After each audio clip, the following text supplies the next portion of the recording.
उम्मीद करते हैं आप सभी लोग अच्छे होंगे और आप लोगों की तैयारी भी बहुत अच्छी चल रही होगी। आज आप लोगों के लिए फिर से बहुत ही महत्वपूर्ण क्लास होने वाली है, क्योंकि आज की इस क्लास में पॉकेट जीके का एक टॉपिक लेकर आए हैं जिसमें आपके भारत के अन्य प्रतीक जो भी आपके होते हैं, और साथ में ही हम आप लोगों के साथ आज की क्लास में डिस्कस करने वाले विश्व के प्रमुख देशों के राष्ट्रीय प्रतीक के बारे में। और आप लोग जानते होंगे कि यहाँ से एक से दो क्वेश्चन आपके पेपर में देखने को मिल सकते हैं। और आज का ये टॉपिक जो है आपका इस तरीके से हम इतने बेहतरीन ढंग से आपको चीज़ों को समझाने की कोशिश करेंगे कि आज के बाद आपका राष्ट्रीय चिन्ह और प्रतीक से संबंधित कोई भी क्वेश्चन गलत नहीं होगा, अगर आपने इस वीडियो को लास्ट तक देख लिया तो। ठीक है, तो एक आप लोगों से ज़रूर रिक्वेस्ट है, हम शुरू में ही बात बोलना चाहते हैं, अगर आपको हमारी क्लास लास्ट तक देखने पर अच्छी लगे तो ज़रूर आप लोग अपने इस चैनल को सब्सक्राइब अवश्य कर लेना और अपने इस वीडियो को ज़्यादा से ज़्यादा लोगों में शेयर ज़रूर कर देना। तो चलिए स्टार्ट करते हैं बिना किसी देरी के आज की क्लास को। तो सबसे पहले हम लोग देखेंगे कि भारत के अन्य प्रतीक आपके कौन कौन से हैं। सबसे पहले अगर आपसे पूछा जाए भारत की राजभाषा अगर आपसे पूछी जाए कौन सी है, तो आप लोग बोलेंगे हिंदी। राष्ट्रीय मुद्रा आप लोग अच्छे से जानते होंगे, रुपया। राष्ट्रीय ग्रंथ आपका कौन सा हो जाएगा, वो आपका गीता हो जाएगा। और राष्ट्रीय खेल आपका क्या हो जाएगा, हॉकी। ठीक है, फिर अगर आपसे पूछा जाए भारत की राष्ट्रीय लिपि आपकी कौन सी, तो वो आपकी देवनागरी लिपि है। राष्ट्रीय वाक्य अगर आपसे पूछा जाए भारत का कौन सा है, तो सत्यमेव जयते, ये आपके भारत का राष्ट्रीय वाक्य हो जाएगा। राष्ट्रीय मंत्र अगर आपसे पूछा जाए भारत का कौन सा है, तो आप लोग बोलेंगे ओम। ठीक है, राष्ट्रीय नदी अगर आपसे पूछी जाए आपके पेपर में भारत की कौन सी है, तो आप लोग बोलेंगे गंगा। तो ये तो हो जाएगी आपके भारत देश के बारे में संबंधित महत्वपूर्ण जानकारी। अब हम लोग देखते हैं जो आपके अन्य देशों से संबंधित आपके पेपर में क्वेश्चन पूछे जाते हैं, उनको भी हम लोग बहुत ही विस्तार से और ध्यान से समझते हैं। तो सबसे पहला देश जो आपका इसमें आप लोग समझ रहे होंगे कि हम लोग अब पढ़ने वाले विश्व के प्रमुख देशों के राष्ट्रीय प्रतीक के बारे में। तो सबसे पहला देश अगर आपसे पूछा जाए फ्रांस का राष्ट्रीय चिन्ह या प्रतीक आपका कौन सा है, तो ये आपका लिली हो जाएगा। ठीक है, डेनमार्क की अगर बात करता है तो ये आपका सागर तट इसका प्रतीक हो जाएगा या इसका राष्ट्रीय चिन्ह हो जाएगा। यूनाइटेड किंगडम का अगर आपसे पूछा जाए इसका राष्ट्रीय चिन्ह क्या है, तो आप लोग बोलेंगे गुलाब का फूल। जो आपका एक देश है जिम्बाब्वे, इसका जो है अगर पूछा जाए प्रतीक या चिन्ह कौन सा है, तो जिम्बाब्वे पक्षी। नीदरलैंड का अगर आपसे पूछा जाए राष्ट्रीय चिन्ह या प्रतीक, तो ये आपका शेर हो जाएगा। ठीक है, पोलैंड से संबंधित अगर आपके पेपर में क्वेश्चन पूछा जाए कि पोलैंड का राष्ट्रीय चिन्ह या प्रतीक क्या है, तो आप लोग बोलेंगे ईगल। सीरिया देश का अगर आपसे पूछा जाए तो आप लोग बोलेंगे गरुड़ पक्षी इसका राष्ट्रीय चिन्ह या प्रतीक हो जाएगा। संयुक्त राज्य अगर अमेरिका के बारे में अगर आपसे पूछा जाए, जो कि आपके हाल ही के एग्जाम में पूछा गया था, तो गोल्डन रॉड अगर आपसे पूछा जाए किस देश का राष्ट्रीय चिन्ह या प्रतीक है, तो आप लोग बोलेंगे संयुक्त राज्य अमेरिका का। ऑस्ट्रेलिया की टीम जब आती है आपके देश में क्रिकेट खेलने, तो आप लोग जानते हैं उनके खिलाड़ियों को हम लोग कंगारू के नाम से पुकारते हैं। तो कंगारू जो है ये आपका राष्ट्रीय चिन्ह या प्रतीक किस देश का हो जाएगा, ऑस्ट्रेलिया का।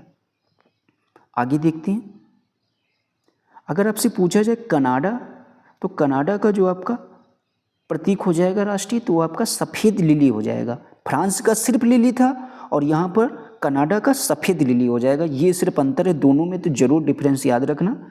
फिर आपसे पूछा जाए जर्मनी का कौन सा राष्ट्रीय चिन्ह या प्रतीक है, तो कॉर्नफ्लावर अगर आपसे पूछा जाए किस देश का राष्ट्रीय चिन्ह है, तो आप लोग बोलेंगे जर्मनी का। फिर आपसे पूछा जाए इजराइल, तो इजराइल का क्या हो जाएगा, कैंडलाब्रूम। क्या हो जाएगा, कैंडलाब्रूम। अगर आपसे पूछा जाए किस देश का राष्ट्रीय चिन्ह है, तो आप लोग बोलेंगे इजराइल का। मंगोलिया का जो आपका राष्ट्रीय चिन्ह हो जाएगा वो सोयाम्बो। क्या हो जाएगा, सोयाम्बो किस देश का राष्ट्रीय चिन्ह या प्रतीक है, तो मंगोलिया का। अब बात करेंगे बांग्लादेश की हम लोग, तो बांग्लादेश का जो राष्ट्रीय चिन्ह प्रतीक हो जाएगा वो भी आपका सफ़ेद लिली हो जाएगा। तो याद रखना बांग्लादेश और कनाडा दोनों का राष्ट्रीय चिन्ह प्रतीक एक ही है, इसीलिए आप लोग कन्फ्यूजन में ना होना। तो कनाडा और बांग्लादेश का राष्ट्रीय चिन्ह या प्रतीक सफ़ेद लिली, और बांग्लादेश में इसे वाटर लिली के भी नाम से जानते हैं। ठीक है, दोनों नाम याद रखना। बांग्लादेश आपका पड़ोसी देश है, हो सकता है इससे संबंधित आपके पेपर में क्वेश्चन पूछ लिया जाए, तो इसको जरूर आप लोग याद रखना। अब हम लोग इटली से संबंधित देखते हैं। इटली का भी कौन सा राष्ट्रीय चिन्ह है? ये भी आपका सफ़ेद लिली हो जाएगा। स्पेन का गरुड़ पक्षी हो जाएगा। अगर आपसे पूछा जाए रूस और यूक्रेन की लड़ाई इस टाइम चल रही, तो इनसे संबंधित क्वेश्चन जरूर आपके पेपर में पूछा जा सकता है। तो रूस का जो राष्ट्रीय चिन्ह हो जाएगा प्रतीक, वो आपका डबल हेडेड ईगल। क्या हो जाएगा? डबल हेडेड ईगल जो है ये आपके रूस का राष्ट्रीय चिन्ह है। पाकिस्तान का जब आप लोग झंडा देखते होंगे तो उसमें आप देखते होंगे चांद तारा बना होता है, तो ये आपकी चांद तारा किस देश का राष्ट्रीय चिन्ह हो जाएगा? तो ये आपके पाकिस्तान का हो जाएगा। अब हम लोग देखते हैं सूडान, तो सूडान का आपका सेक्रेटरी, क्या हो? सेक्रेटरी पक्षी जो है ये आपका सूडान का राष्ट्रीय प्रतीक है। चांद तारा, जैसे देखिए यहाँ पर पाकिस्तान के चांद तारे हैं और तुर्की का चांद और तारा, ये अंतर है सिर्फ, ठीक है। तो तुर्की का राष्ट्रीय चिन्ह प्रतीक चांद तारा, ईरान का गुलाब का फूल, ठीक है। गुलाब का फूल अगर आपसे पूछा जाए किस देश का राष्ट्रीय प्रतीक है, तो आप लोग बोलेंगे ईरान का, ठीक है। और अभी आपने देखा था शेर आपके नीदरलैंड का राष्ट्रीय प्रतीक था, और यहाँ पर आप देखेंगे बेल्जियम। देखिए जो दो देश हैं उनका राष्ट्रीय चिन्ह अगर एक ही है तो आप लोग जरूर उसको अच्छे से याद रखना। तो बेल्जियम का आपके राष्ट्रीय चिन्ह या प्रतीक क्या हो जाएगा? ये आपका शेर हो जाएगा। आगे देखते हैं चिली के बारे में। चिली आपका एक देश है, इसका जो है राष्ट्रीय चिन्ह क्या हो जाएगा? कंडोर एवं ह्यूमुल। कंडोर एवं ह्यूमुल किस देश का राष्ट्रीय चिन्ह है? तो ये आपके चिली देश का है। आयरलैंड की बात करते हैं तो आयरलैंड आपके इसका जो राष्ट्रीय चिन्ह हो जाएगा वो आपका शार्म रॉक। शार्म रॉक जो है ये आपके आयरलैंड का राष्ट्रीय चिन्ह हो जाएगा। आगे देखते हैं लेबनान आपका जो देश है, कौन सा? लेबनान। लेबनान देश का जो राष्ट्रीय चिन्ह या प्रतीक हो जाएगा वो आपका सीडर वृक्ष हो जाएगा। कौन सा वृक्ष? सीडर वृक्ष जो है ये आपके लेबनान देश का राष्ट्रीय प्रतीक हो जाएगा। आगे देखते हैं नेपाल, यह भी आपका पड़ोसी देश है।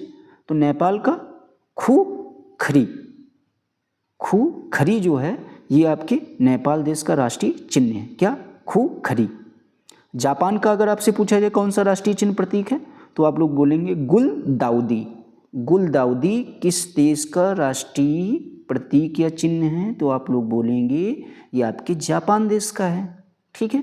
यही आपके इतने देश हैं, जितने देश हमने आज की क्लास में आप लोगों के साथ डिस्कस किए, यहीं से आपके पेपर में क्वेश्चन पूछे जाते हैं। और आपकी जो आगामी परीक्षाएं हैं वहाँ जरूर इस टॉपिक से कोई ना कोई एक क्वेश्चन आपको जरूर देखने को मिलेगा।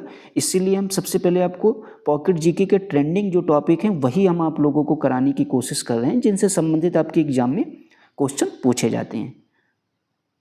तो अगर आपको हमारी ये क्लास पसंद आई हो तो ज़रूर आप लोग इस वीडियो को ज़्यादा से ज़्यादा लोगों में शेयर जरूर कर देना, और अपने इस चैनल को आप लोग ज़रूर सब्सक्राइब करके जाना, ताकि आपको रेगुलर इस चैनल पर आपको वीडियो मिलती रहे।